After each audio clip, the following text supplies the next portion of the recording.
Hey everyone, you're here with Mark Batwell at perfectgardens.com.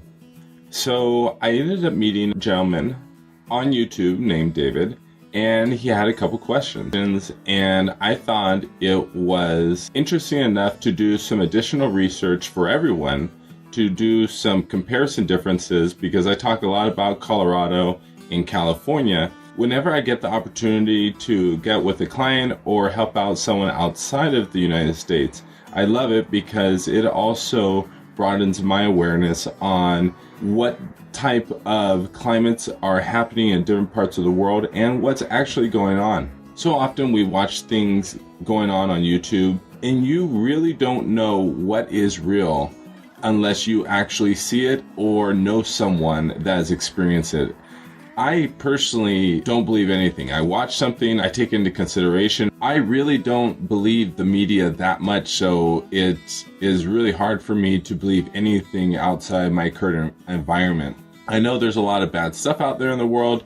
I know there's a lot of great things, but I really do my best to interject myself into other people's lives through questions and answers and try to get to know people, so that I have the opportunity to actually reach out and ask someone what's going on down there, and they give me a first-hand account. So David ended up posting a couple questions. I'd like to go through them and give feedback for David to help improve his growing environment, and then also share it with you guys so that you know what it's like in other parts of the world. So let's begin. Good morning, my name is David, and you left me your number in the comment of your video. Thanks a lot for taking the time for my question. Not a problem. I live in Antigua, Argentina, and I'll show you where that is in just a minute, everyone. And in the night of November, January, and February, we have temperatures of less than 15 degrees Celsius. I will also convert this to Fahrenheit, so don't worry about that as well, for anyone that doesn't know Celsius. It is not a greenhouse, mainly like you can see on the picture. It is my small garden space where I was planning on flowering 4 to 6 10-gallon pots each 8 to 10 weeks from November until May, because after we have too much rain. It is a pleasure to meet you, and thanks for the contact. Okay, so I'm just going to point out a couple things. Obviously, I'm not in the grow environment, and I'm seeing just a snapshot picture, but I do want to point out just a couple things and see if it does make a difference. You, at the end of the day, David, actually have to just kind of apply it. I'm going to seed a couple different thoughts in your mind. They might work, might not work, and you just have to go from there. Okay, so just when I look at the basic grow environment, the majority of your grow environment is a light color, white, so that's phenomenal. It's going to help reflect the light, and it's not going to be attracting heat. Heat is something which you want to control. And I'm actually going to go through all of your temperatures for a full year in comparison to where you're living, David, versus Monterey, California, and Boulder, Colorado, so everyone can kind of see different comparisons on temperature and humidity and light cycles as well. So this is going to be a very interesting video, and I only ask you guys to please like, share, and subscribe. Any videos that I talk about cannabis, I get demonetized per video, so I don't make anything off the channel. The only thing that helps grow the channel is through your like, your subscriptions, and your sharing on anything that deals with cannabis. So please check that out, and also check out my future videos, which I'm going to be getting into food production with my kids through the coronavirus situation. Okay, so just the basics. I don't know how much light hits this black door, and the wood right here, I don't know how hot the wood gets. For me personally, I like to have a white environment because I like to have control over the temperature specifically. Temperature is so critical. Why? It's because when it heats things up, it expands water molecules, and when things cool down, they contract really quickly. So your heat is going to create a high pressure system and a low pressure system in your grow environment very quickly, which I like to control that. I stop all of that by just making everything white. So personally, what I would do is I would actually paint this door white. And if possible, if you have panda paper, or if you just have some thick latex paint, which will help with splintering on your feet, because if you do go barefoot, I always like to be barefoot because I feel the temperature of the ground. And when I feel the temperature of the ground, I know what the root systems are going through. And a lot of people take into consideration the ambient air and what's going on in the surface, but not what's going on below. And the thing about pots is pots will heat up and cool off really quickly. And with the root systems, if they get above, just like your plants where photosynthesis begins to shut down above 92 to 95%, does photosynthesis ever shut down? No. But what I'm talking about is, like, you'll see whenever plants begin to droop, and you know the ground has water, but the plants begin to droop versus staying rigid, and I'll make sure to show you what that is in another video in my own personal garden, just on my tomato plants. The plant isn't taking up water. It's staying dangling because it wants to cool off, right? Just like a dog panting, it's trying to cool off.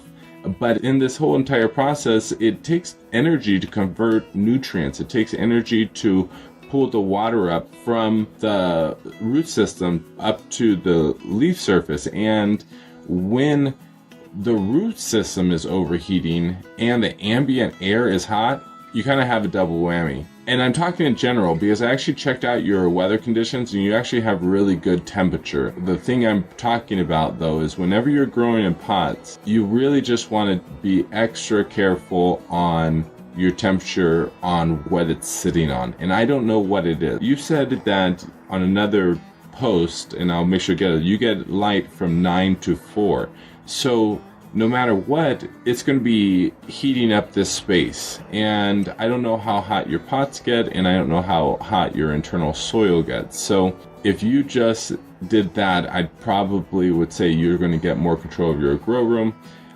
Although when I look at the rest of your plants over here, everything looks green and beautiful. So you might want to keep your garage black to attract some heat because, like I said, I did check out the rest of your temperatures throughout the year and you have actually really great temperatures. And you're a little bit higher in the elevation in the mountains, like you said. So some of this heat might be beneficial near the door, but the floor might be different.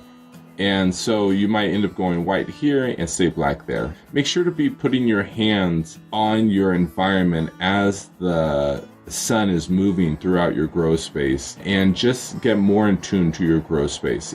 It will always make a difference with the cannabis production, especially if the cannabis production is really what you want. You know, you're not just trying to grow tomatoes, you know, or other stuff, but if that's your ideal function, then you definitely want to be a little bit more meticulous on the subtleties of what the cannabis plants are going to need. Okay, so the next thing right here. So this is Boulder, Colorado. This is Monterey, California. And this is where David lives right here. And this is the Equator. Okay. All right, so let's come right here. Maybe it helps as well to explain the main idea better. I would like to have my second bathroom as a bedroom, which is 4x5, and I have 2 Mars Hydro TS1000s for vegging, 300 watt. Mainly, the idea was to veg for 4 to 6 weeks to finish up with 4 to 6 plants, 10 gallon, every 2 months from November, December, January, February, and March and April. Here, the simple twilight for the first 2 runs would fit really well. If you rated that correctly and you have the option to black them out, please let me know if I misunderstood something, but I tried to go through your videos to get a good idea before talking to you. Okay, first off, thank you so much for watching the videos. Second, these are some of the pictures of David's plants. First off, your crisp production looks beautiful. I'm not sure if you're using nutrients or anything. I do see a little bit of tip burn, but you are growing different varieties, so there are going to be subtle differences.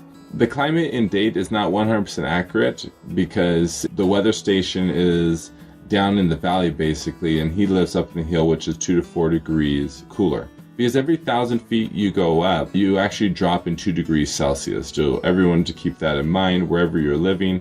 And so what he's saying, his weather station is a little lower down. Okay, so I ended up pulling up his light cycle of how much light he gets. Okay, so one of the first things I want to point out here is the amount of time that David gets versus Monterey, California and Boulder, Colorado. So over in Guatemala, the entire year he is able to flower out. And this time right here is civil twilight. I'm not talking regular sunset and sunrise. I'm always talking civil twilight. I'm going to say again, civil twilight. This is what matters, civil twilight, okay, with these plants. And so when you come over here, the maximum amount of light that these plants get throughout the entire year is under 15 and a half hours of light. So what that means is that where David lives, he cannot veg outdoors unless he is using some type of supplemental light for an additional few hours. But because I don't know his regulations around law, I'm not going to advise him to be running lights, especially if he's living in an area where there's other people, because at some point people are going to ask, hey, why are you running your lights at night? I want to go to sleep, stuff like that. I don't ever want to recommend those types of recommendations. But what I do want you to take in consideration is you might want to take a look at autoflower seeds.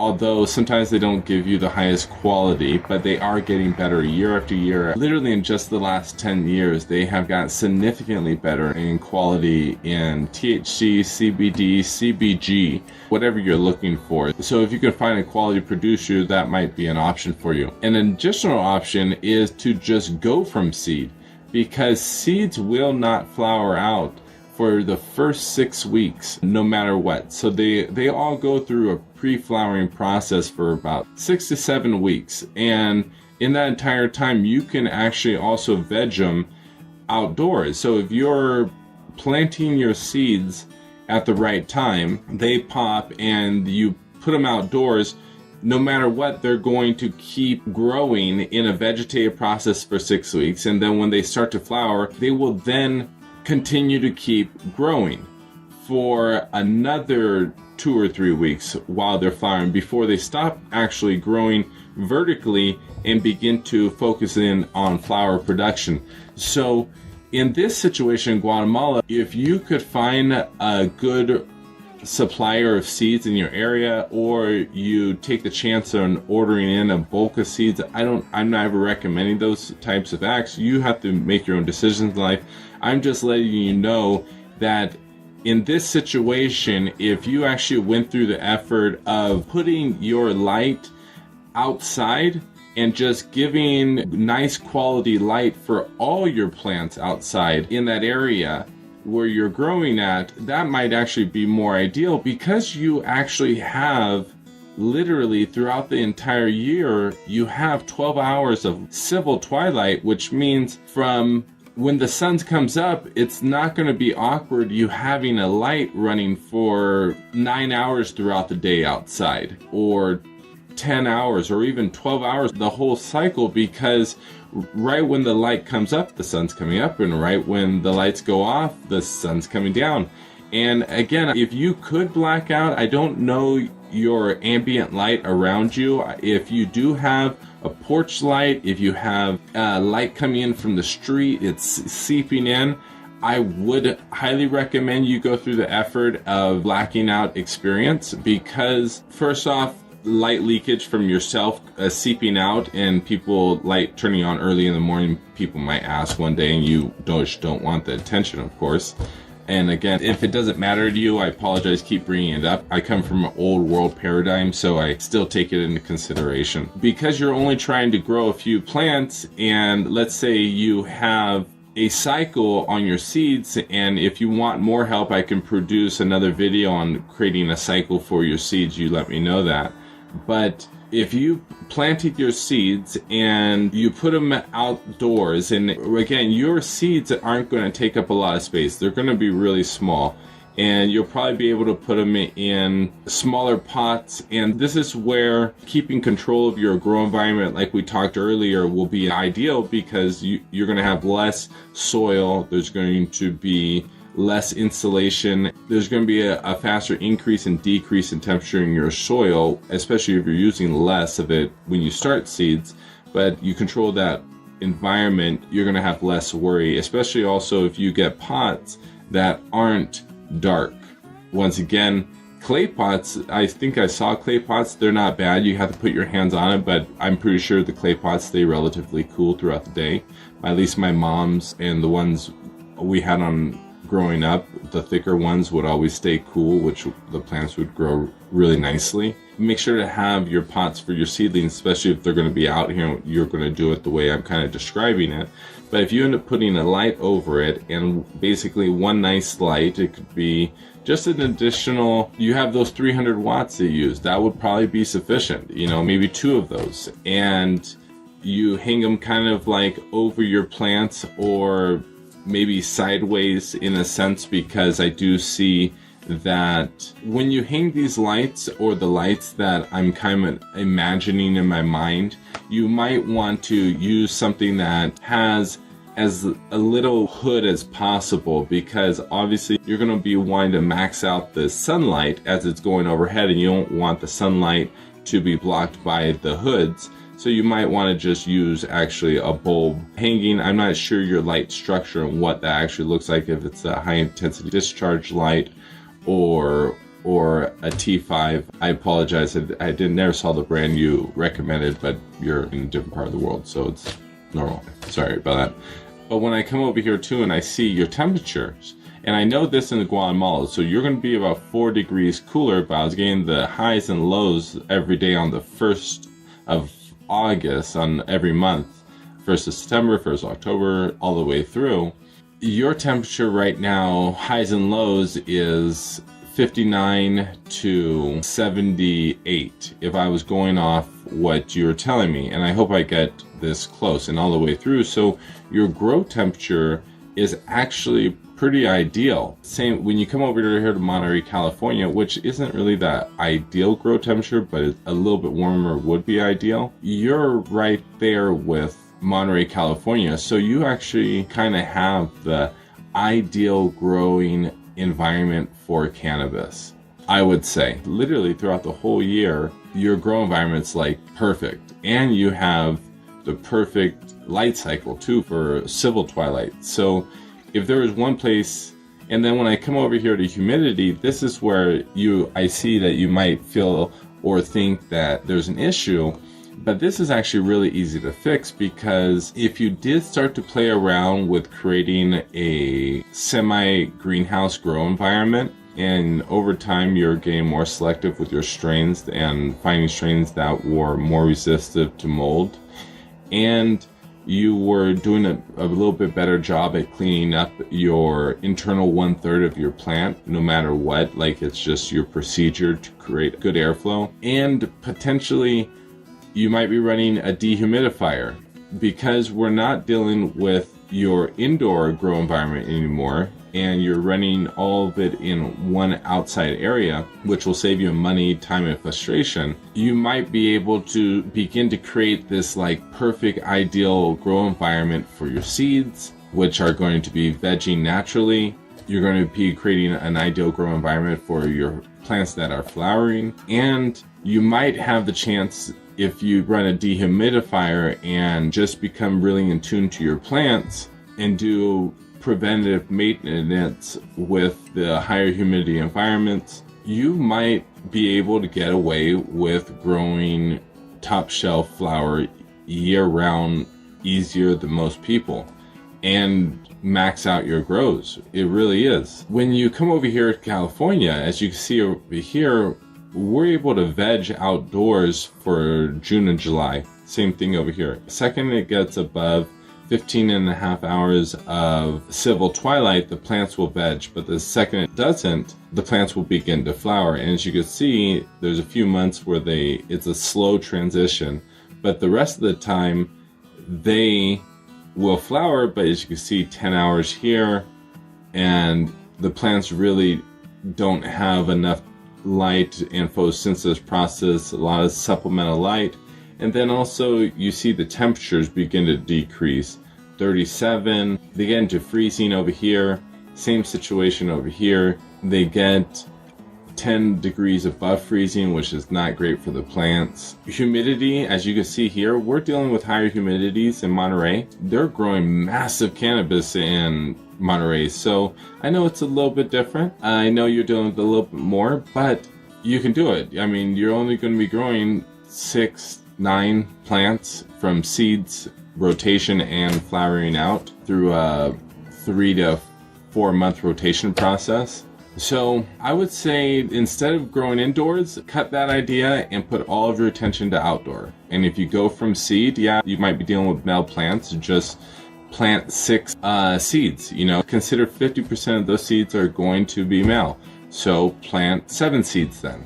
And at least 4 of those are going to be male. You're going to at least get 3 female and cycle them through and keep getting rid of them. And over time, you'll get more in tune to identifying the male plants versus the female plants earlier on, and you'll spend less time with that process. Okay, this is the spot from the other side. The blue mark is where I have sun more or less from 9 to 4. And part of the back with the bicycle I cannot use because the neighbors can see a view.